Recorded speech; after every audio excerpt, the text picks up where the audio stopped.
First and foremost, I would like to thank my colleague for being willing to play second fiddle to me tonight and lead the worship. It's a blessing to have someone to do that. Seems like the main speaker always has all the attention. But I really appreciate there being someone here to lead worship for me. That's a blessing for all of us to have someone to lead worship. Why don't we refocus and summarize tonight? Christian ethics and worldliness. Tempted to come back to this area again. So let's refocus and summarize. We have done 1, 2, 3, 4, 5, 6, 7, 8, 9, 10 messages so far. So I think it's time to refocus and summarize. In the first two messages, the Christian and worldliness, we gave ourselves the hub of the wheel, what we're going to be talking about. And ever since then, we've been giving ourselves spokes to this wheel.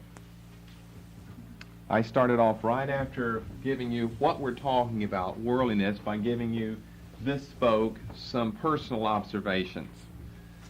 What I have noticed in secular readings from the media, current secular media, what they are saying, what my readings in theological journals inform me, in contemporary current times and so forth, and what my book buying habits inform me, as well as an autobiographical account of my thoughts and my journeys in my Christian walk. Then the next message was entitled, What Do I Believe? This spoke with the I being you. What do I believe?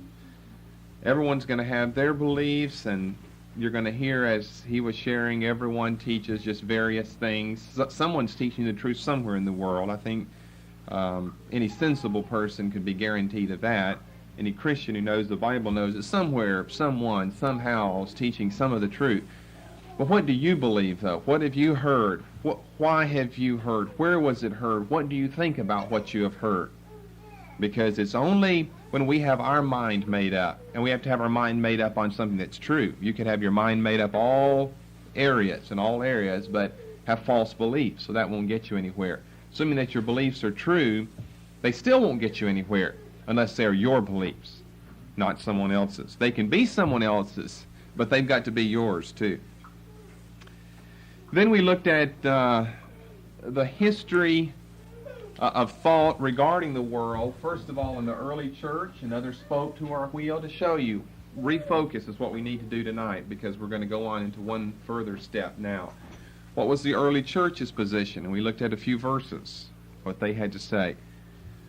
What happens with the Renaissance is another spoke that comes into the same wheel. In other words, we've been talking about worldliness, but approaching it from so many different angles, rather than just having, like an A and then a 1 and then a small a and then a small 1 like that, like we normally study. We haven't done that this time.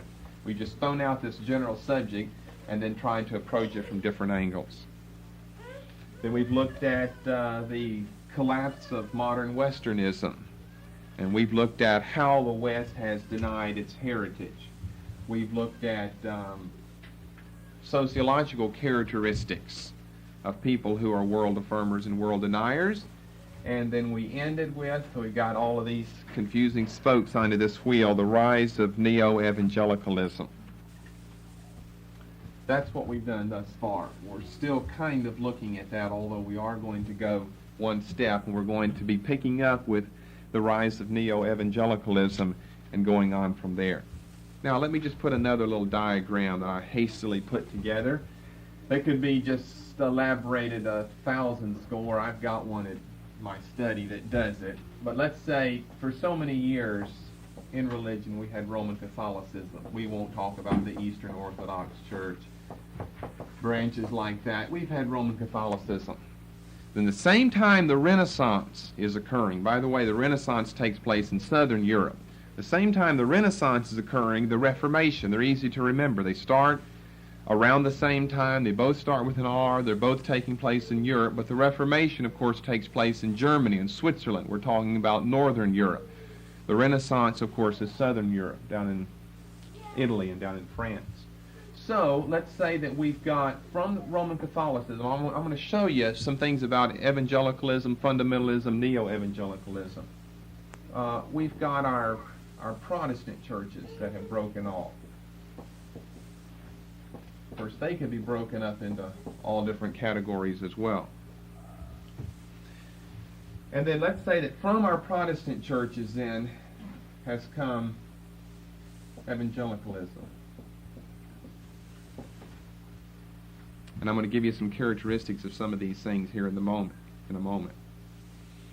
It seems like, and we don't want to be too technical here, but to a large degree, a lot of the people who ended up in liberalism in the late 18th and all through the 19th century, they had been a part, many of these people had been a part earlier of some type of evangelical church. Many of your apostate deists that New England is so well known for, its Unitarians and Universalists, had some type of evangelical religious upbringing. Someone like a Henry David Thoreau, who was not a deist, he was a transcendentalist, but someone who had a religious upbringing and revolted against that, went in another direction. And so let's take liberalism. I'd probably be stoned to ever show it as an offshoot of the evangelical movement, but liberalism.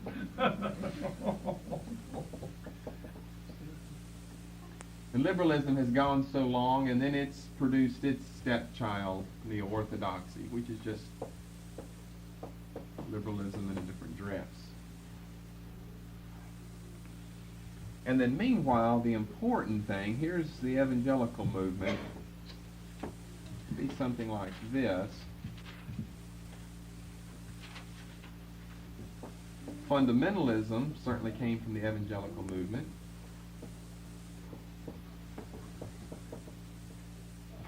And notice that it somewhat overlaps the evangelical movement per se.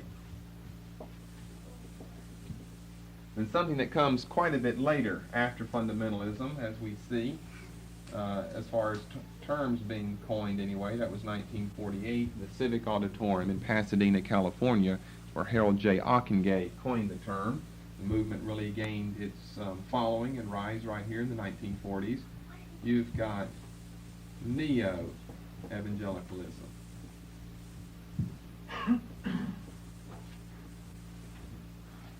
Now here are some things, so all that we are really concerned about is this business right here.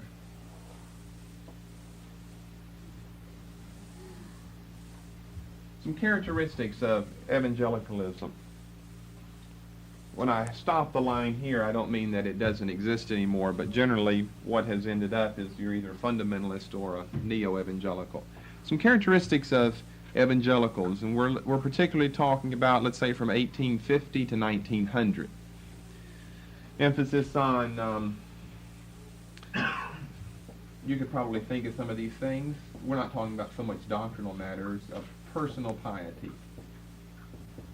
I mean, they weren't into just liturgy. They were, the Wesley brothers, who started the student movement in England in the 1700s, were really into this. They were into a personal piety. Every man, every woman for him, for herself before God. That you couldn't just go to church, that was not enough. That didn't satisfy the demands of Christianity. You had to have a personal walk with God in your own heart. And so often you even hear today of having a personal relationship with Jesus. Now, that's just common terminology in, evangelical churches today. But you could go back 400 or 500 years ago and they would think having a personal relationship with Jesus, that's making the gospel too personal. Well, we've got to go to church and have the organ and the choir and all of that, and that is our religion. So this business of having a personal relationship with Jesus is something that's very, very new. So personal piety. A personal, private prayer and Bible study. I'll even separate those. Prayer may go more with piety. Bible study was very important. The Methodists actually got their name from their methodical study of the Scriptures. The Methodist, because they followed a method and they were very methodical. They believed in gathering together for prayer meetings and time of Bible study. And something else they were very big on was witnessing. Now, who down through the Middle Ages was that concerned about witnessing to other people? You just didn't witness to people. That was the long-lost art in the church, was witnessing your faith to anyone else. So there are some characteristics of the evangelical movement. Now let's go to fundamentalism, because some of you are always asking me, well, what does each term mean, and what came from which, and how do we distinguish, and do we fit in one or more than one? Fundamentalism. You want to give me some characteristics here? Fundamentalism. I mean, they would certainly believe in evangelicalism, personal piety, Bible study, witnessing. I mean, that's part of fundamentalism as well. But since it is a branch from evangelicalism, it has to be known for its own private distinctives then. Believing the word for what it says. Do's and don'ts. Okay, you've given me two different things. Let's put this down first of all. This was one of their big things. Literalism. You interpret the scriptures literally. A very high point of the fundamentalist movement. Something that they've recovered that was lost for so long in the church. A strong attempt was made to recover this in the Reformation era, but due to the upbringing of some of the reformers, Calvin and Luther themselves, they found it not always to be possible to interpret the scriptures literally, and we have oftentimes some very shabby examples of biblical exegesis from the pens of the great reformers themselves. So the fundamentalists were literalists. You interpret the Bible literally. And on occasion, this is what got the fundamentalists into trouble. They were so bent on you got to interpret the Bible literally that they would misinterpret things that were intended symbolically. But let's be fair to fundamentalism. Those cases were few and far between. It would be much better to be so literal that you miss a few symbols than to be so symbolic the Bible is nothing but a storybook to you then that has no literal meaning. So this is something that we are much indebted to the fundamentalist movement for, and we are certainly fundamentalists in this regard, that we are literalists. Now when I say that I am a literalist, or I believe in literally interpreting the Bible, I mean that the same way that I would mean Moses wrote the Pentateuch. I mean, there were certain aspects of the Pentateuch that he didn't write, such as Deuteronomy 34 is death. So you take it with a grain of salt, but it's so almost completely true that we should go ahead and say it without saying but, exception, exception, exception. We do believe that you interpret the Bible literally. And sometimes, if it is symbolic, then you interpret those symbols literally. It's symbolic, but you still take the symbols for what the symbols are. It's still a literal form of interpretation. You don't make something out of the symbols that they're not. If it's symbolism, but then interpret the symbolism in a literal fashion. Okay, do's and don'ts. This was something they were very well known for. The avoidance of certain social evils.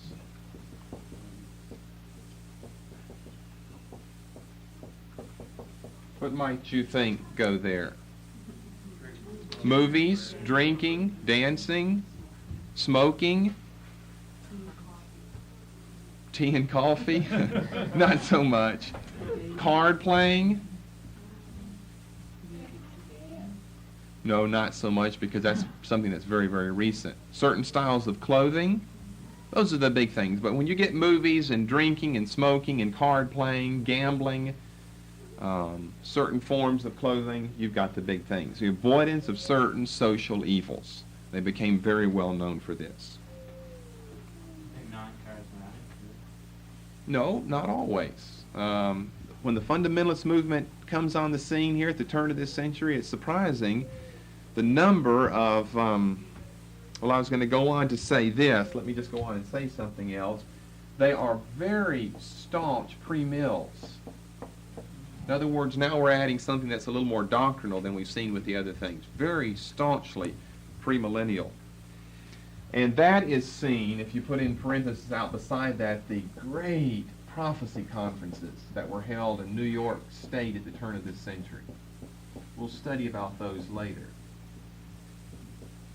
Great prophecy conferences. Much speculation about the Second Advent and about the book of Revelation and Old Testament prophecies. And that's something that happens to be very characteristic of the charismatic movement. Very pre-mill, very Book of Revelation centered, very prophecy centered. So you find a large number of Pentecostal people involved in fundamentalism as well. One other thing that, of course, really, well, this is very, well, I'm picking things that are very, very, very, very strong with them. But something else that they were very well known for, they were rabidly anti-liberalism. See, that's what was giving the evangelicals a problem. Some of the evangelicals were, well, liberalism's wrong, but the fundamentalists were rabidly anti-liberalism, which made them separatists. Okay? Which made them separatists. You get out of liberal church, you leave a liberal school, you leave a liberal seminary, you do not support it with the denominational funds.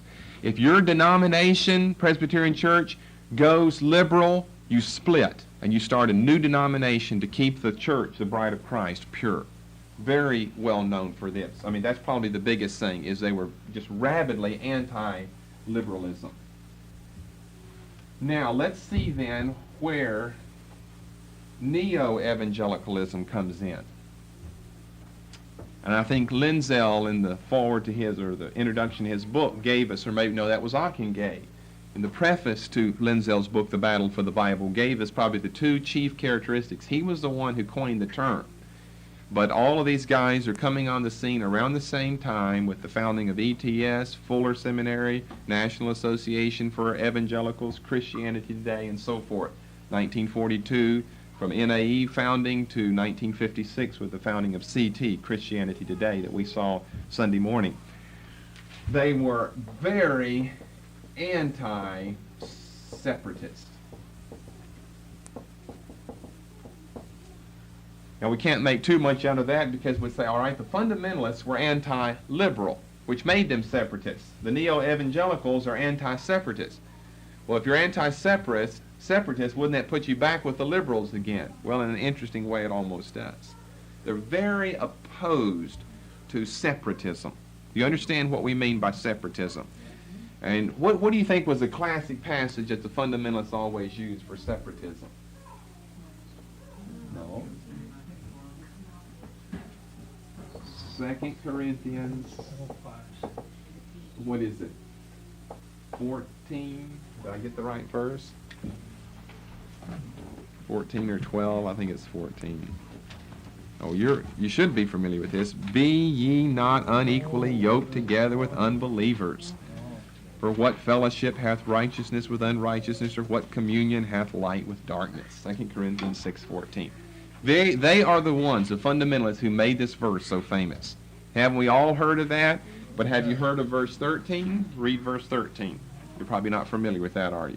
Why is it certain verses? Because they're emphasized by certain groups of people. Nothing wrong with that, but that's why. You need to know why you know 2 Corinthians 6:14.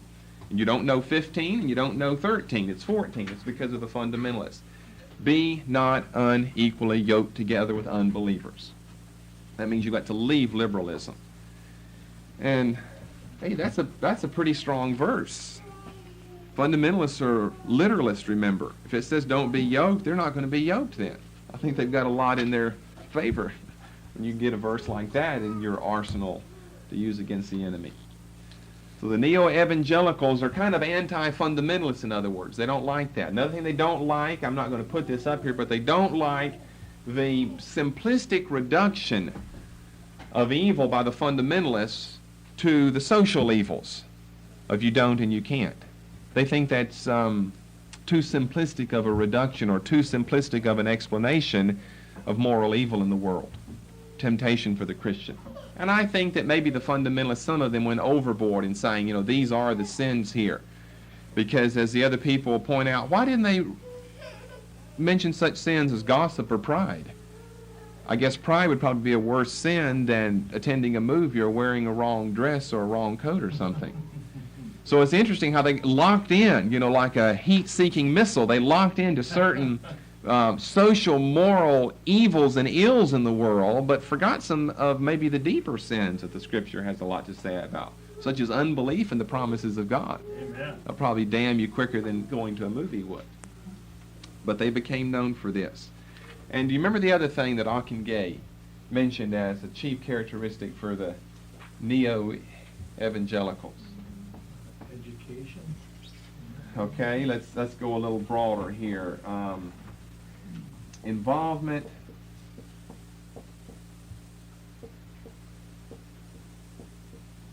in social activities.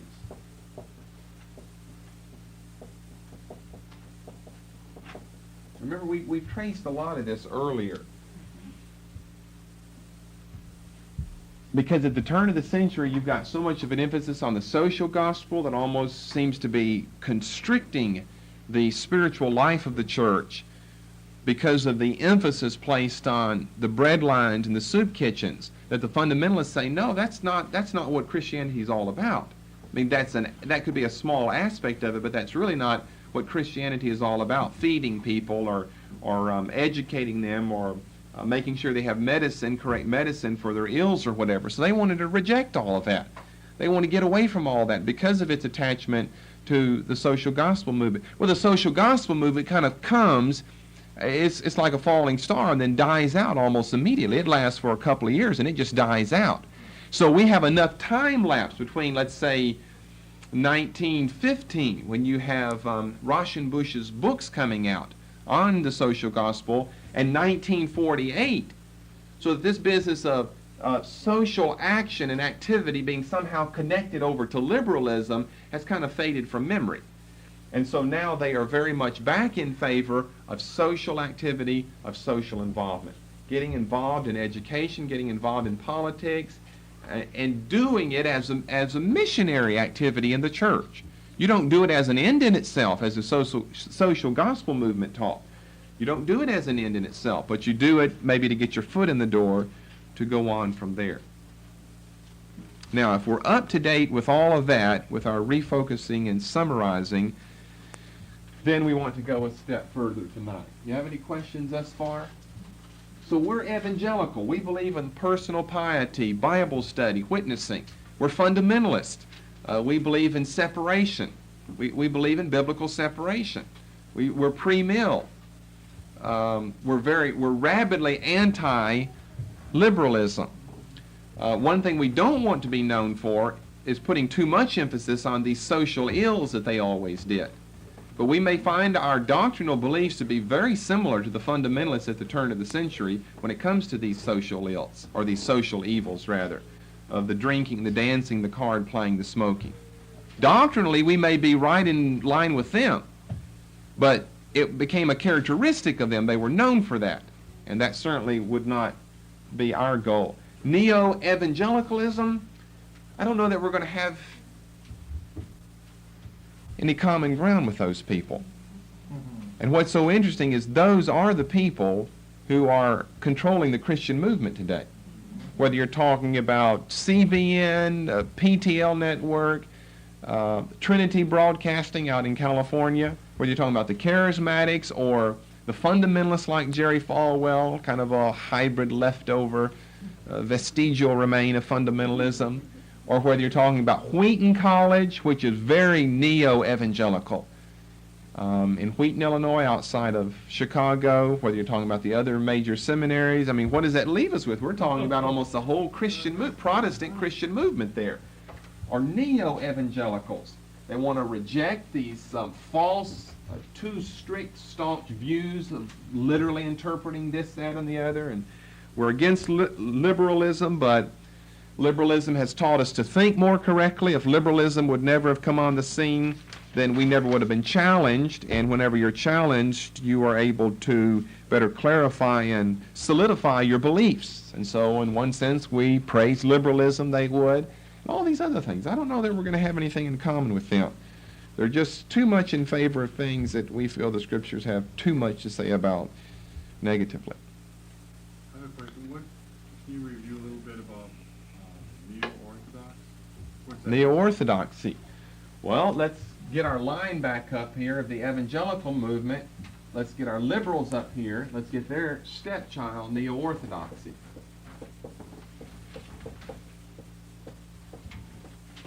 Now, as I've given you, and probably the best known example of all of this was the Swiss pastor Karl Barth,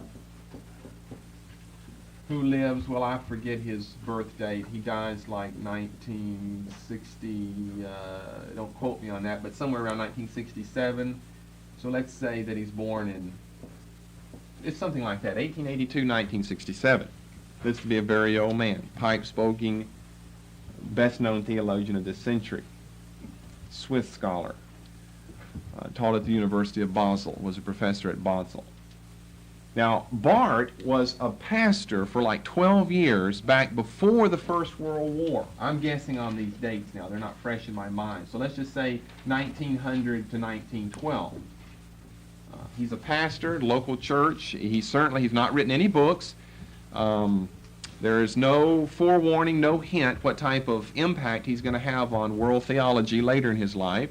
Just a man stuck away, a very small church, and he's very deeply imbued with liberalism. He feels that's the way that you interpret the Bible. Well, of course, one of the chief tenets of liberalism was that what was post-mill, that the world is going to get better and better, that with all of the social and scientific, technological advancement, man's going to better himself, we're going to rid ourselves of problems, we're going to rid ourselves of evil and all of this. You see, by the way, if you remember Revelation 20, when the devil is bound there, well, when actually is he bound? You know, is he bound after or before the millennium? He's bound before the millennium, right? So if you're a post-mill, you believe that the millennium is taking place now from the first advent of Christ over here to the second advent. Amen. That means Satan was bound back here at the very beginning. So you're not dealing with any spiritual foe or anything like that. You're dealing with educational problems, financial problems. Poverty is the worst evil. A lack of education is the second worst evil, and so forth. They've got certain scriptures. Jesus said that I beheld in Luke 10 Satan fall from heaven as lightning. We're told by Paul in Colossians chapter 2 that Jesus spoiled principalities. He disarmed them, made an open show over them, triumphing over them. I mean, he just completely robbed the devil of all of his power. So they equate that with the Revelation 20 binding of Satan. He's bound here at the beginning of the millennium. And that would fit into their theology because according to Revelation 20, he is bound prior to the millennium. Of course, it makes all the difference in the world where you put the millennium. But if you put it from, let's say, the year 0 to the year 2000, great. Satan is bound.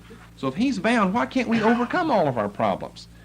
Well, of course, Barth was in favor of this. And then what happened was this big business of 1914 to 1918, the Great War, World War I.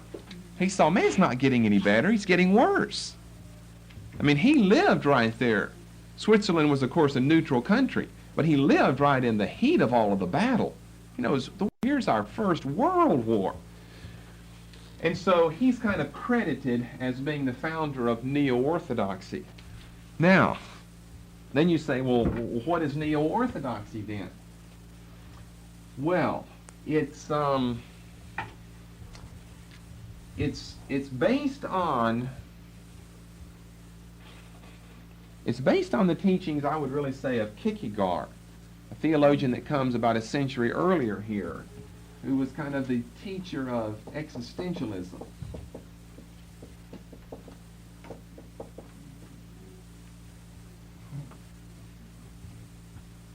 Trying to think how to spell Kierkegaard's name.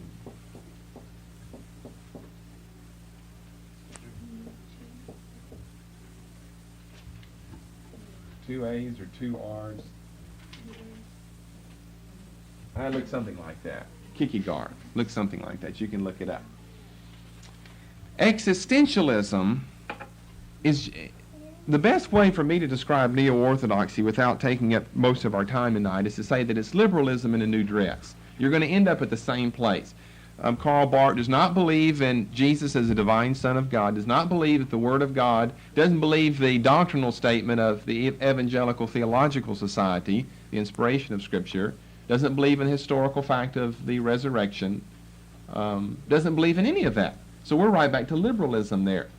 But he puts all of it, instead of on such an objective basis. I mean, the liberals go back and can show you from various, rearranging of the textual tradition of Scripture, the documentary hypothesis, on an objective basis, why certain things are really not the way that evangelicals thought they were.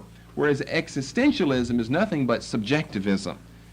You believe the Bible as the Bible comes to you. That's how God wants you to see the Bible. And it comes to people different ways. And the Bible never intended that we ever believe most of these things to be literal. Karl Barth is a person who's notoriously difficult to interpret. As I think I've told you before, I've read his systematic theology. It's 14 volumes entitled Church Dogmatics. And no one can really read them, and even Carl Henry will say this, and you know what mind Henry has. No one can really read them and come out with what actually is Barth saying. Barth is extremely, extremely confusing in his writing. He'll go for page after page, print this small, I started to say that large, that small, for 600, 800 pages, and you don't have very much whenever you get to the end. He's just always saying something, and then, he doesn't deal in language like we deal in language. We're very factual people here. We've taught ourselves to be that because we're literalists. That's part of our presupposition, that there are answers to things. And if you ask Barth, well, I'll give you an example. The first time Barth came to this country, he lectured in Chicago, and then I think he was invited to lecture down in Washington, D.C. He at first declined. This was the first time he came to the States, and I think this was in the early 50s. And time allowed, so he went ahead. Now, they had a huge meeting, numbers of scholars, journalists, everyone there to hear this famous Swiss theologian, Karl Barth. If I remember correctly, a Roman Catholic theologian stood up and asked the first question. I forget what the question was. Carl Henry was sitting in the audience, and Henry recognized that the first questions generally set the tone of the whole meeting there. And so Henry's saying, let's make sure one of us who's a conservative asks a good question here at the beginning and get the ball rolling in the right area. So he stood up and introduced himself. He said, my name is Carl Henry. I'm the editor of Christianity Today. He said, my question, Dr. Barth, is if the resurrection of Jesus Christ were to take place today, was it of such a nature that it would have been covered by the major wire services and the major print journalists here in this country? In other words, he's trying to nail Barth down to the factuality, the historicity of the resurrection. Well, you know what Barth's response was? See, he's quick. He was just as quick, if not quicker, than Henry. He said, excuse me, Dr. Henry, he said, did you say you were from Christianity Today or Christianity Yesterday? And that brought a thunderous applause in the auditorium, and of course that killed the question then. That was his way of avoiding the whole question. But you see what he was saying to Barth saying to Henry is you're dealing with things too far back in history. You've missed the whole point. Jesus is Jesus to us because he is Jesus to us. Whether he rose from the dead or not, it's immaterial. But we know that he was Jesus and he's still Jesus today. So to give you one example of what the neo-Orthodox theologian would do with any type of factual question you would ask, they would have no answer. They would have their answer, but it would never be a 2 + 2 = 4. You would always leave from them knowing less than when you went. Did you have something? How did you get the name Orthodox in relation? Is that too difficult to... Okay, here's how they get that. That's a good question. What do we have down here but orthodoxy? In other words, the evangelical movement. And so what did this is liberalism right here. Oh, I've got Barth there. This is liberalism right here. And so what is liberalism but an offshoot of orthodoxy? And so what is neo-orthodoxy but a return to this continuous line here of orthodoxy, but it's a return with the more biblical, they would think, the proper emphasis, hence the term neo. Not old orthodoxy because it was too literal, but neo-orthodoxy. We have flirted long enough with liberalism. We're going to return to our moorings, and see, I forget exactly, I think this is true. If you look in the the index volume. Volume 14 is the index volume, which lists the quotations from all the various church writers in Barth. I think that Luther, I'm pretty sure this is true, I think that Luther leads the pack with maybe, well, I would hate to say, I've got it all marked in my studies at home. You'll learn about this later.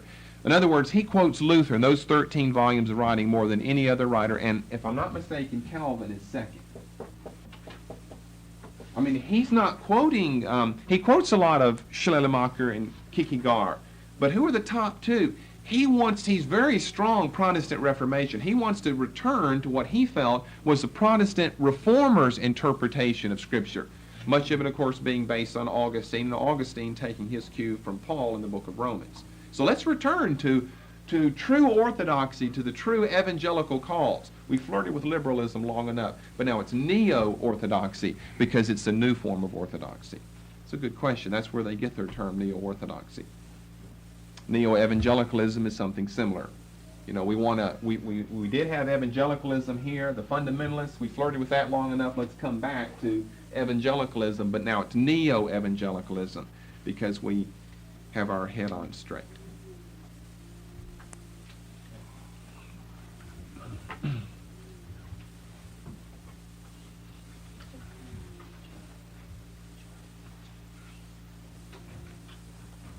going to bother me until I know how to spell Kierkegaard's name. Look at that again.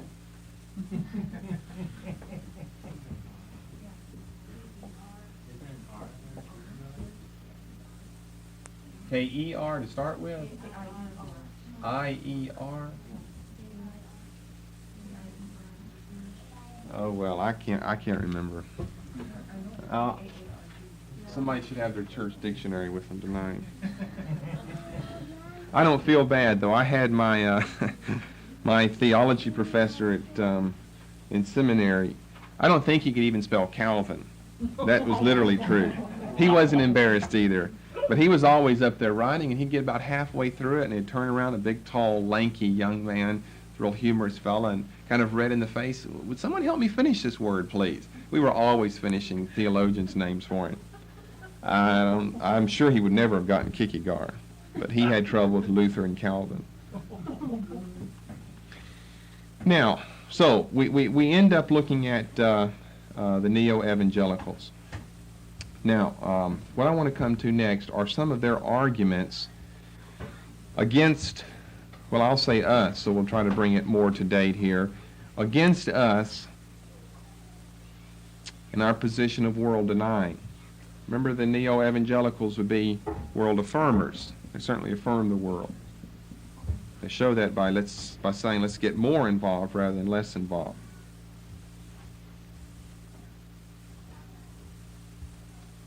I think that may be right. K-I-E-R-K-E-G-A-A-R-D, something like that.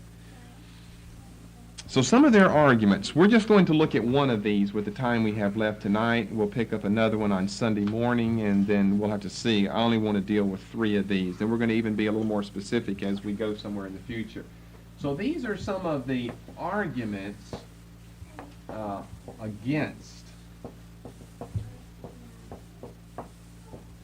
us, or really, of course, it was directed at fundamentalism as world deniers. The first one would be this. They would ask us the question, how are we going to deal with the world participating texts of the Bible? How are we going to deal with the world participating texts of the Bible?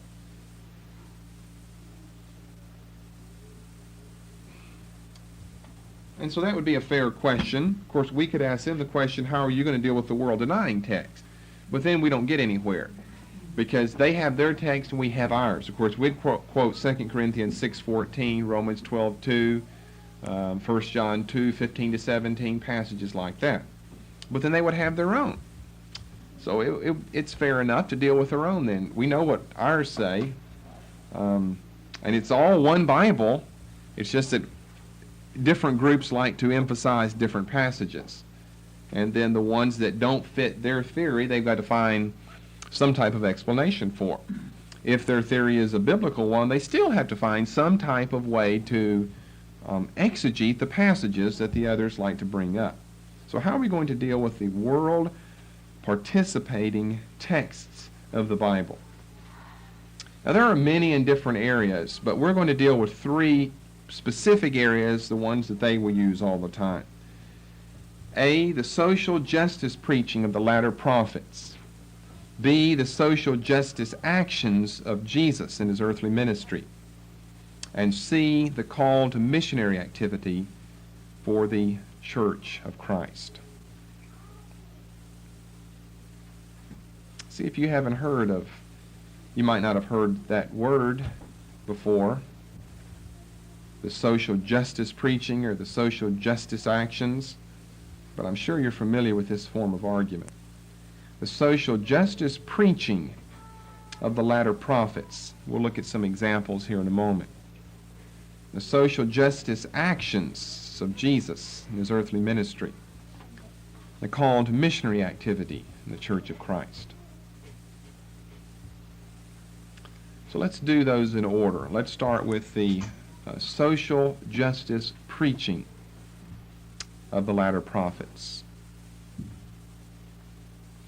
Now here we're not dealing so much with activity because we have the prophecies which end up as the books of the prophets where they are delivering a message.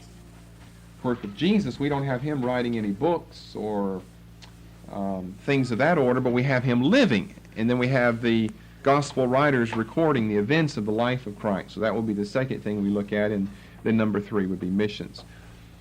If you turn over to the little book of Amos, Amos is kind of the book that's been championed by these people for their cause, because Amos does have a lot to say about the poor, the needy,